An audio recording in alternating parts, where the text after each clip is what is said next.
Please subscribe, like and share to make me happy। एक जंगल में सभी पक्षी हंसी खुशी रह रहे होते हैं। इस जंगल में चीलों का नामो निशान नहीं था। सब पक्षी सुकून से अपनी जिंदगी गुजार रहे होते हैं।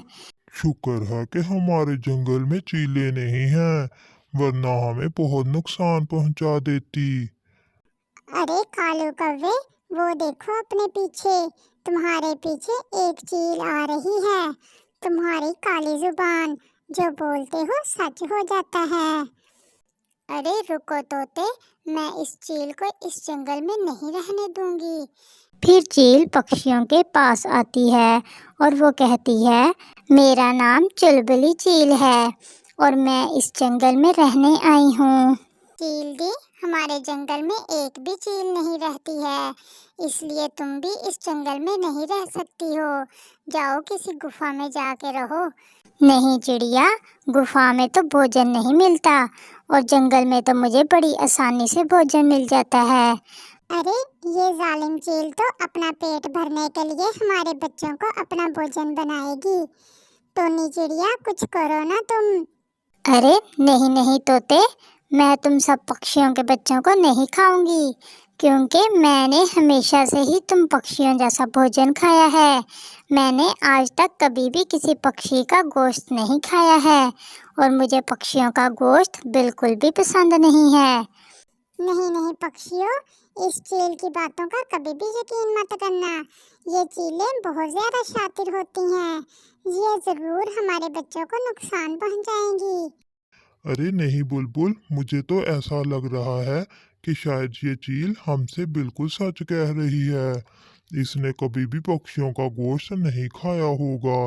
कौवा सोचता है, अगर ये चील हमारे जंगल में रहेगी और अगर मैंने इस चील से पक्की वाली दोस्ती कर ली तो सब पक्षी मुझसे डरेंगे और टोनी चिड़िया की बजाय सब पक्षी मेरी ही बात मानेंगे। चील दी, मेरे पति तो दूसरे जंगल गए हुए हैं और अगर तुम हमारे जंगल में रही तो तुम मेरी गुड़िया का बड़ी ही आसानी से शिकार कर लोगी। टोनी चिड़िया, हम सब पक्षी हमेशा से ही दूसरे पक्षियों की मदद करते हुए आ रहे हैं और हमने कभी भी किसी भी पक्षी को अपने जंगल से बाहर नहीं निकाला। मुझे लगता है कि ये चील सच कह रही है और अगर ये चील हम सब पक्षियों की दोस्त बन जाए तो फिर कोई दूसरी चील हमारे जंगल पर हमला करने के बारे में सोचेगी भी नहीं। पक्षियों, मुझे बस कुछ दिन रख के देख लो, मैं किसी भी पक्षी को नुकसान नहीं पहुंचाऊंगी। चील दी, मैं सिर्फ और सिर्फ कालू कौवे के कहने पर तुम्हें यहाँ रहने की इजाजत दे रही हूँ। पक्षियों, क्या तुम मेरे फैसले पर राजी हो? टोनी चिड़िया, चलो अब कालू कौवा इतना कह रहा है तो इस चील को हम अपने जंगल में रख ही लेते हैं। फिर चील एक पेड़ पर खाली घोंसला देखकर इसमें रहने लगती है। अगले दिन चील सब पक्षियों को जमा करके उनसे कहने लगती है, पक्षियों, मैंने आज रात को तुम सबकी दावत रखी है, तुम सबको जरूर आना है। तुम सब की तरह मुझे भी गंदम, चावल और दालें खाना बहुत पसंद है। ठीक है चील दी, आज रात को हम सब पक्षी आपकी दावत में आ जाएंगे। रात हो जाती है, सारे पक्षी चील की दावत पे आ जाते हैं। चील बड़े ही मजे से पक्षियों का भोजन खा रही होती है। अरे वाह कालू कौवे, तुमने तो इस चील के बारे में बिल्कुल ठीक सोचा था। ये चील तो वाकई हमारे जैसा भोजन खा रही है। हाँ हाँ टोनी चिड़िया, ये चील तो बहुत अच्छी है। इसे तो हमारे जंगल में ही रहना चाहिए। अगर ये हमारे जंगल में रहेगी तो बाकी चीलों से भी हम सब बचे रहेंगे। हम सब ने देख लिया है कि तुम बहुत ज्यादा अच्छी चील हो। तुम हमें नुकसान पहुंचाने के बारे में सोच भी नहीं सकती, इसलिए हम सब पक्षियों ने ये फैसला किया है कि आज से तुम इस जंगल में हमारे साथ रहोगी। शुक्रिया पक्षियों, मैं अपना वादा नहीं तोड़ूंगी और हमेशा तुम सब पक्षियों का ख्याल रखूंगी। अगले दिन कालू कौवा और चील दी बातें कर रहे होते हैं। चील दी, सारी चीलों को पक्षियों का गोश्त बहुत पसंद होता है। तुम भी तो एक चील हो ना, मुझे टोनी चिड़िया बिल्कुल भी पसंद नहीं है। अगर तुम टोनी चिड़िया की बेटी गुड़िया और जंगल के कुछ पक्षियों के बच्चों को खा लो और मेरे जग्गू बेटे को छोड़कर तुम्हें जिस भी पक्षी का शिकार करना है तुम करो। मैं तुम्हारा शिकार करने में साथ दूंगा। कालू कौवे, आइंदा ऐसी बात ना करना। मैं कभी अपना वादा नहीं तोड़ सकती। ये सब पक्षी मुझे अपनी जान से भी ज्यादा अजीज हैं।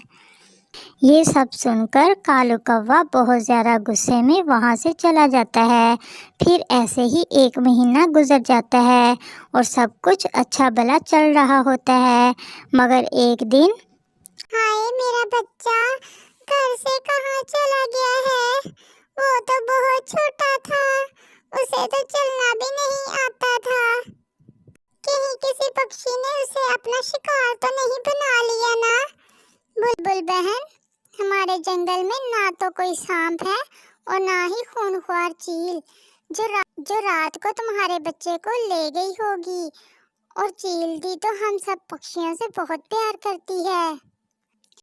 बुलबुल बहन, अगर चील दी को हमारे नन्हे पक्षियों को खाना होता तो हमारे सामने भी खा सकती थी। वो छुपकर ऐसा काम क्यों करेगी? हाँ तोते, चील दी ऐसा नहीं कर सकती। यकीनन किसी और पक्षी का काम है ये। कुछ ही देर बाद चील भी वहां आ जाती है। अरे पक्षियों, मैंने अभी इस जंगल में बहुत बड़ा सांप देखा है। कहीं बुलबुल के बच्चे को इस सांप ने तो नहीं खा लिया ना? फिर सारे पक्षी इस सांप से तो बहुत ज्यादा डर जाते हैं। बस फिर क्या था, अब तो रोजाना ही किसी न किसी पक्षी का बच्चा गायब हो रहा था। टोनी चिड़िया काफी परेशान हो जाती है। फिर वहाँ चील भी आ जाती है। टोनी चिड़िया, मैंने इस सांप को बहुत ढूंढा, ना जाने दुष्ट सांप कहाँ चला गया है। एक बार ये सांप मुझे मिल जाए, मैं इस सांप को जान से ही मार दूंगी। तभी चिड़िया की नज़र चील के परों पर पड़ती है। चील के परों पर लाल लाल खून लगा हुआ था। अच्छा टोनी चिड़िया, मैं यही बताने आई थी। अब मैं चलती हूँ। ये कहकर चील वहाँ से चली जाती है। टोनी चिड़िया को अब चील पर थोड़ा शक होने लगा था, इसीलिए वो कालू कौवे के पास जाती है। टोनी चिड़िया, ये तुम क्या कह रही हो? चील दी के परों पर खून लगा हुआ था। मुझे तो ऐसे लग रहा है कि चील ही हमारे पक्षियों को मारकर खा रही है। पर कालू कौवे, हमारे पास कोई पक्का सबूत नहीं है। हम चील पर ऐसे कैसे इल्जाम लगा सकते हैं? हमें किसी भी तरह ये बात पता लगानी होगी। कहीं ये सब कुछ चील ही तो नहीं कर रही। कालू कौवे, तुम एक काम करो, तुम चील के अलावा सब पक्षियों को चुपके से मेरे घोंसले में बुलाकर ले आओ। ठीक है टोनी चिड़िया, मैं सब पक्षियों को बुलाकर लाता हूँ। फिर कालू कौवा सब पक्षियों को बुलाने चला जाता है। कुछ ही देर बाद सभी पक्षी टोनी चिड़िया के घोंसले में आ जाते हैं और टोनी चिड़िया सभी पक्षियों को चील की बात बताती है। पक्षियों, मेरे पास बहुत ही बढ़िया सोच आई है, जिससे पता चल जाएगा कि ये सब चील कर रही है या फिर कोई और। फिर टोनी चिड़िया अपनी सोच सब पक्षियों को बताती है।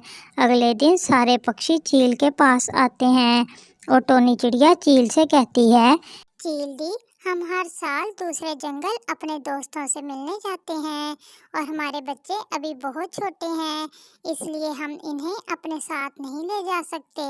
और आपको ये भी पता है कि हम अपने बच्चों को में अकेला नहीं छोड़ सकते, क्योंकि कहीं सांप हमारे बच्चों को कोई नुकसान न पहुंचा दे।